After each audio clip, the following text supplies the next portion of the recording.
Is it as simple as having Boucher and Chris and Lloyd available to play, or like how do you complicate things further for yourself?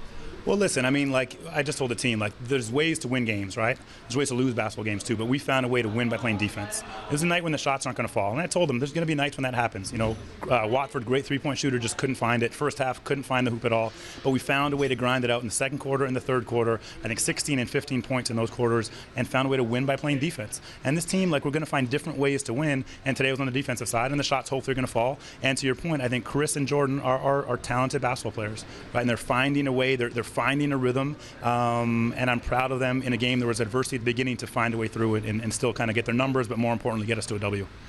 There's a cliche that like the first game back from a long road trip, there's tired legs. Is that actually a thing, or you've experienced that, and is that what happened today?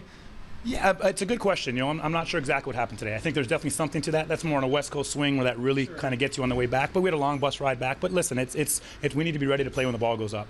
And no matter when that is, if it's an 11 o'clock game in the G League or a 2 o'clock game or it's a Sunday or it's a Wednesday, when the ball goes up in the air, the team needs to be better. And we need to be better at that. And I need to prepare them better so they can start with better starts in these basketball games, absolutely.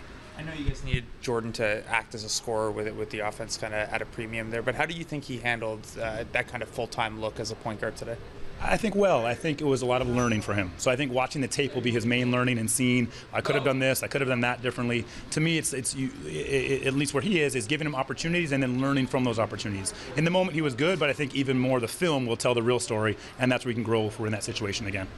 For a guy like Malachi to go 0 for 12 and still make an impact in other ways, how important is that for his individual growth to be able to do that? Yeah, 100%. And I think why this league is so great is because a guy can kind of get his rust off. And today he got the rust off, and he hadn't played competitive live basketball in a little while now. So he gets to get up and down, run up and down, get a sweat, and hopefully the next outing with us is a better one, and he kind of feels his groove offensively. But listen, on defense, he found a way to really lock in and get down in a stance and guard. And we're looking for the little things. To us, it's not how many points he scores. We know he can score. It's what does he do the little things well. And he found a way to do some of those tonight, which is great.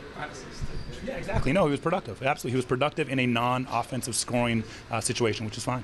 It seems like much like we were talking about before the game that Boucher kind of had a wake-up moment at some point with Hamilton kind of parading around the rim. Was there a point tangibly that he said, you know what, I got to wake up? I'm not sure if he took a jump shot after the first quarter. Is there a point that he sort of turned it on for you, like tangibly, or you just noticed in his play? Yeah, no, there definitely was. There's a time what we called in the second, and we sort of said, okay, guys, like enough is enough. Like let's really start playing. Let's get locked in. Let's get back to what we do. And Chris sort of took ownership of that, and I challenged him to do so, and he responded. I mean, I think when he plays engaged, locked in basketball, he's a real talent. When he sort of is more laissez-faire and just kind of relaxed and sort of out there, he's not as good, and that's the same for most basketball players out there. So we need him to be locked in for 48 for him to be an exceptional basketball player.